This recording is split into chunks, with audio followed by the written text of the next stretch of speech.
Let's welcome in our next guest, Mr. Pramod, Head of Equities at Ambit Capital. Pramod, thank you so much for taking our time for us. First, if you could just tell us your view about the market, both about India and about the global market, which can give us a picture of what the flows will be like. Yeah, I think Indian markets, although are going through a fundamental change given the events of the last month, which will have a bearing on economic growth, which will have a bearing on corporate profitability. And in the short term, it's clearly negative. But even over the last month, much of the action in the Indian market has been driven by global flows. I think the event in the US has driven a rally in equity markets globally. And that seems to have begun to take place in India as well. So in the shorter term, while fundamentals look weak, flows look to be holding up the market.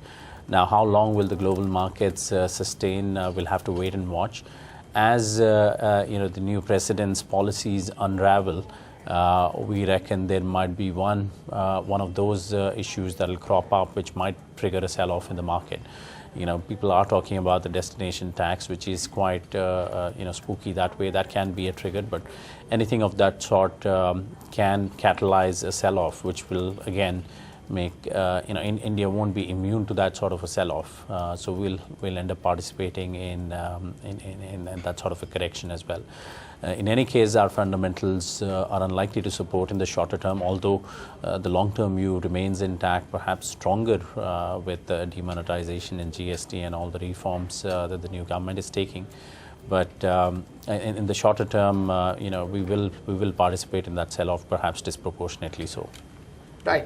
In terms of valuations, you would say that Nifty has corrected from 8,800 to probably 8,200, which is a substantial correction. It's not a small correction.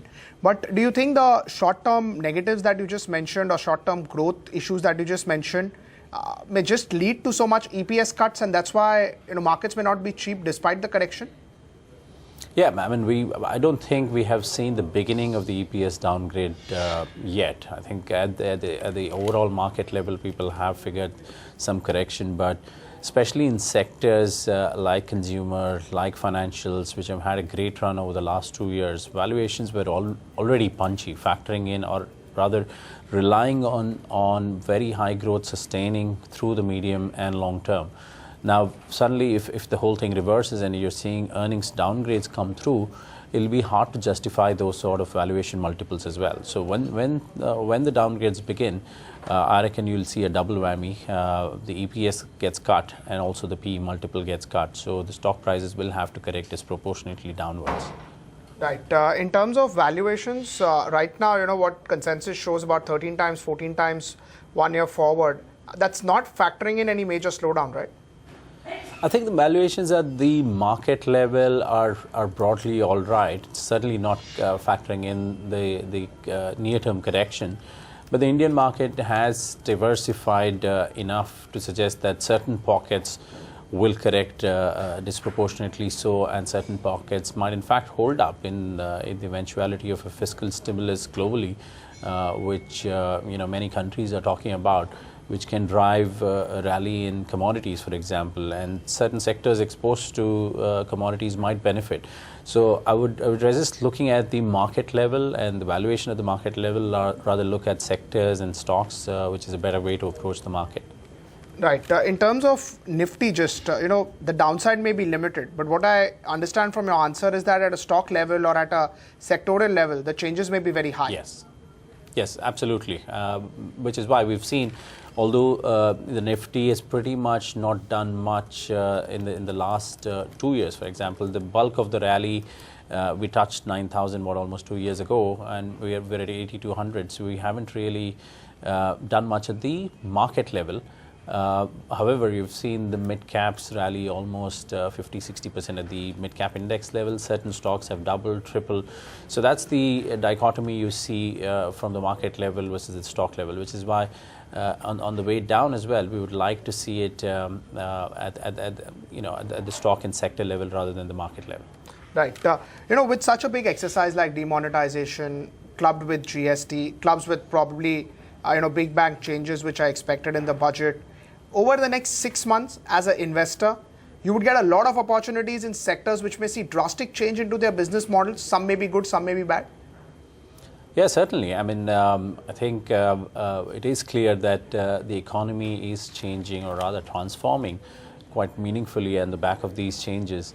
Particularly, we've had a large informal segment in the economy, which employed humongous numbers of people.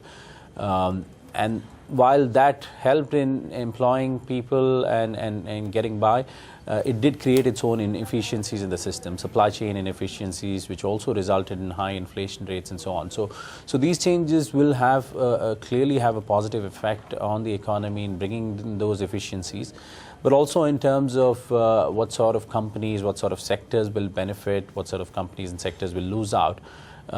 Particularly in sectors we've had this sort of a rather large segment of the informal economy. It's an opportunity for the sort of pan-India branded and organized players to start taking market share as the informal or the unorganized guys struggle to operate in the tax arbitrage zone. So that market share shift should underpin long-term growth for the organized players. So those will clearly be winners. This is particularly in sectors like retail, consumer durables, certain building materials, and so on. At the same time, there will be some losers as well who have operated in that tax arbitrage zone, who have tried to take benefit of the huge number of cash transactions in the economy. Those will tend to lose out, and I'm sure the economy will bounce back to figure out the replacements for those. You just mentioned about the organized sector, and we have a listing today which is Sheela Foams, and just look at the response. 30% higher for Sheela Foams, 29% higher, 943.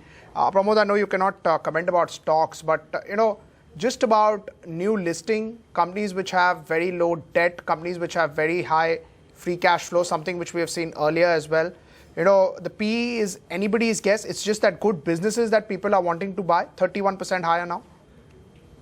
Yeah, I mean, the short-term spikes aside, but I think good branded businesses, particularly with a long growth runway, it's hard to assign a certain multiple. As we have maintained in our research, the markets always tend to underpay for quality because quality also brings along long-term sustainability, and it's hard to value it based on certain or rather 1 year earnings because the multiple just captures that.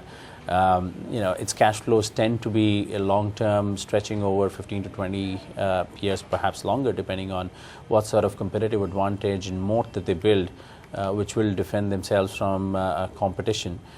So in sectors where you have the opportunity to build a brand and create value out of that, high multiples are sustainable in our view. Right, and with such changes happening, something like Asian Paints, again, I don't want you to comment on the stock, but business can see a material change or a material disruption in the near term, and that's when you as an investor will have to take a call as to when will it start to turn, when will it again start to deliver similar returns. It may not be percentage-wise similar returns, but when does it become a good buy? Yeah, absolutely. I mean, which is why we need to keep our ears on the ground. Although, we try, it's not the easiest thing in our business, which is to try and time the market. All we try and look out for if the stock corrects on the basis of certain near-term events or short-term events below a certain price point, which gives enough margin of safety, we simply go ahead and buy, despite us not having a view on when exactly will that begin to rise again. So paints is one such sector which is clearly positively inclined towards the organized sector taking significant share away from the unorganized sector, and a market leader in the paint space should deserve a high multiple. If in the eventuality it corrects significantly, you should be in a position to pick up irrespective of when it recovers. Right. What do you do with something, like a proper consumer durable? Paints may sometimes be a need as well. But what do you do with something like a AC segment, something like a mixer segment, or a proper consumer durable? It may be slightly premium in terms of brand, which they are offering, but there is also an unorganized market which gets away, and that's why their entire market size increases?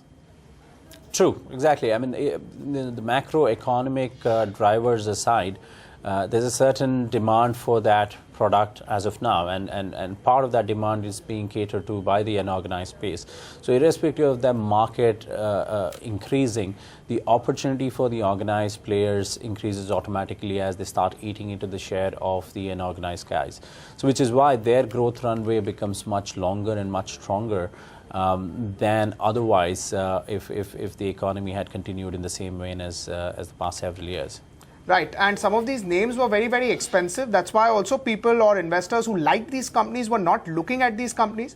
But now when their earnings get depressed, you see earnings multiple, earnings getting cut. There may be a lot of long-term investors who may actually want to come into these great companies. Absolutely, I think people have realized you need to pay up to get quality stocks in India. And while the last year or so has particularly put some of these stocks into sort of unrealistic valuation category, any sort of correction will attract significant interest, and you should see buying coming back into these stocks again. Right. In terms of US the US Fed and what's happening over there, what will be your view? A 25 basis point cut increase this time around is given, but more focus will be on commentary. What's the dot plot suggesting? That will be the market moving event. Absolutely, I think there is enough evidence in the market that the U.S. economy is recovering. So to that extent, I think people will wait and watch. But what's important also has been the presidential election. It is sort of unprecedented the way the election results have come through. And to the extent that the president-elect has made very bold promises to the electorate, we'll have to wait and see how many of those just remain election rhetoric and how many actually translate into policies. And if several of them do translate into policies, in which case the Fed might want to hold back a bit, because some of them, particularly around taxation, what we're hearing about destination tax and so on, could have some negative impact on the economy as well, for which the Fed would want to hold back some of its ammunition, lest the economy were to go back into the weak zone. Right. After the new precedent changes that we've seen into US, one of the big expectation for the metals pact globally has been that there'll be a lot of spending in terms of infrastructure. There'll be a lot of tax cuts that would happen, and that would be a reason for more consumer spending. That in turn should be positive for emerging countries like China and India, because a lot of exports go there. Yes, until a week ago, perhaps we could have thought, but there's enough going on over the last week where the Republican Party has actually put out a paper as a proposal towards bringing in this destination tax, which is effectively an import duty on imports from outside of America. So they are trying to encourage, at least the paper as of now tries to encourage moving back production into America by providing some sort of a production subsidy through lower taxes, but also at the same time penalizing companies which manufacture overseas and sell it in America. Now, if this becomes law, clearly it's not so great news for emerging markets, which have made significant progress by exporting into the huge American consumer market. Right, and also some statements coming about drug pricing. Would you be worried about that, or it will be only for very, very selective drugs, which are like available for $2,000 here in India, but probably in US it's available for almost 5 times plus? Yeah, I think that's less of an issue. The more important issue we need to watch out for is more on protectionism and trade wars, rather than trying to keep the populace happy. Which is why we're more concerned about this particular proposal from the Republic Party. Right. In terms of pharma, again, the valuation comfort is not very high, but because of the underperformance, you would still go slightly overweight on the pharma sector? I think I'll be selective in terms of the stock level. Certain stocks are showing value there. Certain stocks have actually got most of the FD-related issues behind them. And have enough of a growth runway in the form of a pipeline coming through. So if you tick these three sort of boxes, those would make up into our buy list. So yeah, certainly that's one area where you'd be looking for interesting buy ideas. Right, but there has been a little bit of change in your commentary. So earlier, you all were quite bullish on pharma, but now one has to be very selective. It has to be company specific. Even the base of some of these large companies are not particularly that small now to grow 20-15% on a CAGR basis. Oh yes, I think there's absolutely no doubt that the growth levels will have to be moderated. So we are unlikely to see the same sort of growth that we saw over the last 10 years sustain because, like you said, the base is larger, but also the opportunity, or at least the low-hanging fruits have been picked. So this is a time when the Indian pharma sector has to transform itself from just replicating production of cheap generics and selling into the global markets to actually innovating and coming up with drugs of their own accord, and not many are capable of doing that, which is why I'm saying you need to be selective at the stock level to see the sort of pipeline that they've built, whether they'll be able to succeed in pushing through their own IP. So that will be the differentiating factor between the next decade and the last decade. Right. Just before we go to some interesting sectors, also wanted to ask about IT sector as a whole. There, it's totally opposite. Growth estimates are very, very low. Valuations are not particularly that high, and also it's not very regulatory driven, something like what we've seen in pharma, which has been a very big issue, at least in the last 8-10 years. So do you think that warrants at least a tactical buy, if not a structural buy? Tactical, perhaps, yeah, because if we have a scare in the US with the Fed rate hike and the rupee all starts to depreciate, that's an automatic tailwind for them. Having said that, I don't see that as too different from pharma. IT also has to make that leap towards developing the new digital technologies on their own, rather than simply relying on offshoring and outsourcing. We've already seen the impact of that in the last 2 years as global corporates begin to adopt some of the new technologies. Indian IT's growth has tapered off, while some of the global majors have picked up steam, or at least have begun to take market share. So I know some of the Indian IT companies are investing in these areas, and sooner or later they'll bounce back as these technologies become more mainstream, and there is a requirement for offshoring in these technologies as well, and Indian IT will be a beneficiary. But to assume that they will go back to the same growth rates like the past 15-20 years will be a bit much. So we'll have to get used to Indian IT delivering relatively lower growth rates, and to that extent valuations will have to be tapered down as well. Right. In terms of auto, how would you look at it now? Obviously, you have seen a lot of market falls, you've seen a lot of changes, but this time around there is a wealth effect that you need to actually factor into the auto pack. Do you believe that the wealth effect will be long lasting, and volumes which currently the street is estimating for, say, a Maruti or maybe a Hero may have to drastically be changed for the next 12 months? Yes, to a certain extent, and also varies between each category. More so for the four-wheelers or the passenger cars, where wealth effect is a driver of demand. And to that extent, certainly in the near term, perhaps a little bit into the medium term as well, growth expectations will have to be tapered down. Two-wheelers less so. Two-wheelers is more of a utility vehicle.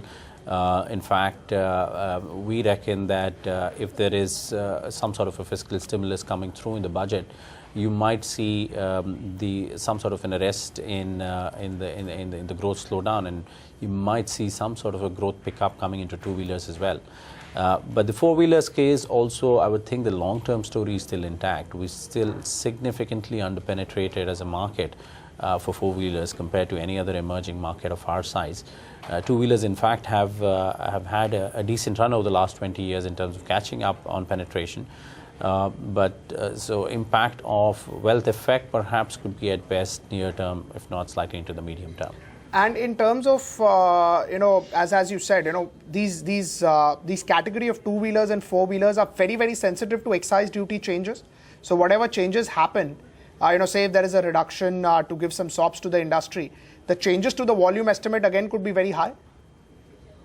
Sure, we have seen that, but these are sort of transient in nature and not structural. So you have that as a tailwind for the near term. but the underlying demand driver still remains money in the hands of the consumer, either through income generation or wealth creation. Wealth creation applies more to four-wheelers and income generation to two-wheelers. We reckon the fiscal stimulus, rather than being in the form of excise duty cuts, will be in the form of some sort of a universal basic income going into the hands of the bottom of the pyramid, which will arrest the negative effects of demonetization, because clearly we're seeing some element of job losses with factories shutting down happening, where much of the bottom of the pyramid gets affected. So any sort of stimulus will be directed towards that segment rather than the corporate sector or the top 1%. Right. In terms of the traditional FMCG, there are two kinds of FMCG. So we discussed about the durables pack, but traditional FMCG, something like a HUL, something like a Nestle. Do you think there the demand destruction or demand loss would be very, very minimal, because a lot of their products are not very, very premium, and people are used to buying those products?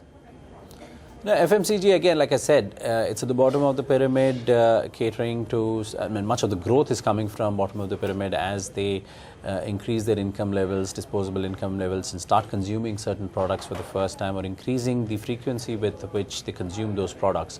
So those clearly are the growth driver for that segment.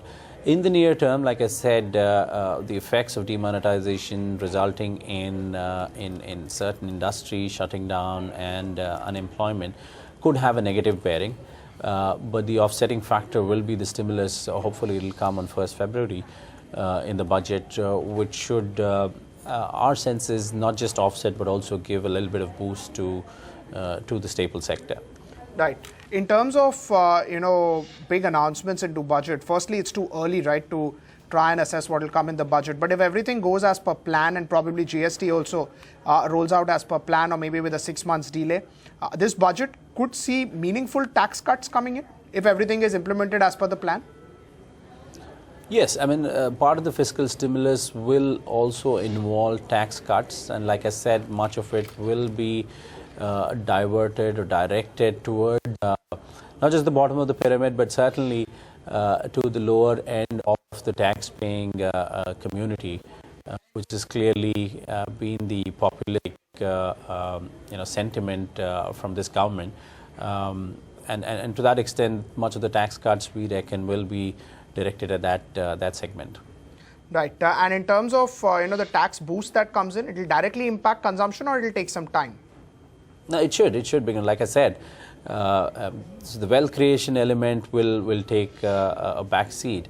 This will help the consumer staples, FMCG sort of products and sectors. Those should see demand coming back fairly quickly. Right. In terms of banks, you said that banks have so far not seen any material EPS cuts, and we've not seen the downgrade cycle. Any particular reason why you believe banks will see EPS cuts?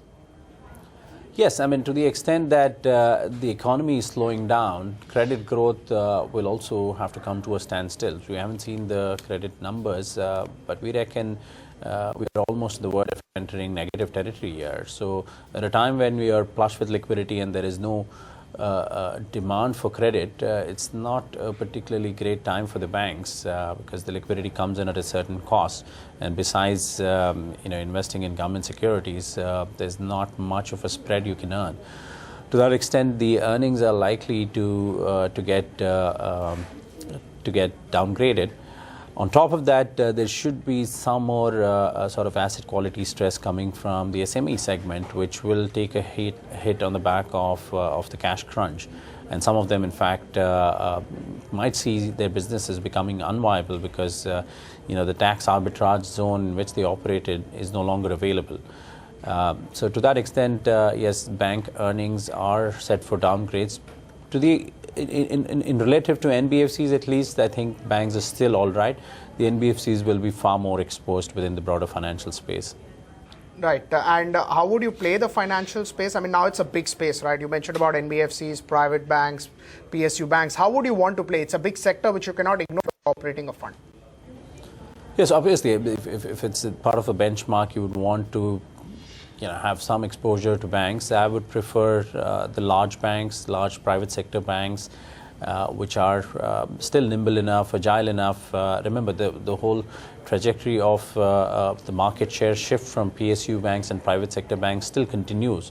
So while for the overall banking system, the opportunity is getting constrained because of the slowdown brought about by demonetization, the private sector banks who are nimble enough to move quickly can continue to take market share while some of the PSU banks are busy addressing deposits and withdrawal issues created by this. Right. And in terms of NBFCs, rates coming down itself would be positive, or again, you need that pickup in the economy so that their loan book grows and the money that they get at cheap rates is deployed? So until a month ago, obviously, it was clearly positive. But now I think the troubles for the NBFC space will be far greater than the benefits that they can get by the rates coming off. Clearly, a lot of the NBFCs operated in areas where the banks couldn't operate, and for a reason, because the banks couldn't operate in areas where the transactions are largely cash-based. And by definition, NBFCs perhaps in the eye of the storm. Now, obviously, within NBFCs, there are different asset classes which are affected to different extents. You can pick and choose between housing finance, asset finance, microfinance. But clearly, they are relatively more exposed, and any sort of cut in the funding costs will not be enough to take care of the issues coming up from this event. Right. And MFI particularly, which was particularly operating on the cash basis, how would you look at them? And their valuations, I think, were much higher than NBFC or any other bank. Again, like I said, to the extent that you're exposed to that dynamic where the economy is shifting from a cash-based system to cashless, the transient period is what makes it difficult for the lender. And you need to figure out how you collect back existing loans, forget about disbursements, and even the more pragmatic lenders will see loan book growth coming off, even if they're able to arrest the hit on their asset quality. To the extent that these NBFCs were priced for long-term sustainable growth, very high growth, any sort of pullback in lending will see significant earnings downgrades and cut down in multiples, which will again result in a double whammy on the stock prices. Right. Just for the December and probably the March quarter, Street has factored in that these companies may not have great growth and NPA issues. I guess this quarter might be too early because you've already seen the forbearance coming in from the RBI that you've already extended the NPA recognition date by another 60 days. It's no longer 90 days. We're operating on 150 days. So on that basis, the earliest you'll see signs of NPAs coming through will be Q1 of next year. So we're all right for this quarter and next quarter. What will be important is the commentary from various players on collection efficiencies, disbursement growth. Those will give an indication of the impact of this transition on how these lenders should operate on a sustainable basis. Right. One sector that investors don't look at or traditionally want to just avoid is the metals and the steel pack probably. They've been fantastic return generators in the last 8 months, and even in the recent correction, you've actually seen some of them gone ahead and hit the new highs. How do you look at this sector now? Tactically, it's done the best and returns may be very muted from here on. Or, when cycles of, metals go up, they can be very big long-term wealth creators. By definition, they are unlikely to be long-term because commodities operate in a cycles. You will have booms and busts. So to that extent, they are unlike a consumer or an IT or pharma space, which can be secular wealth creators. Metals will remain cyclicals, will remain tactical plays. While they've done well so far, I reckon there's some more steam left in metals. Given there's still talk about fiscal stimulus, you might actually see some announcements from the US, Europe, Japan in terms of kickstarting their infrastructure build-out programs, which will also have its own attendant demand on the commodity space. So to that extent, yes, I would believe there is some more way to go for metals. Right. And in terms of metals, would you want to be overweight? And if yes, probably steel, non-steel, how would you look at the sector? I think there are multiple spaces which have different demand drivers. Within metals, I think there is an element where steel can rally a bit more. Aluminium, zinc have all had very strong demand drivers. So it depends on which way we're heading and what sort of companies, because the metals have been notorious in terms of the sort of companies that go into or rather operate in that space. So while the commodity choice is one, the company choice also becomes important, and we would advise investors to use both factors to pick and choose which stocks to play.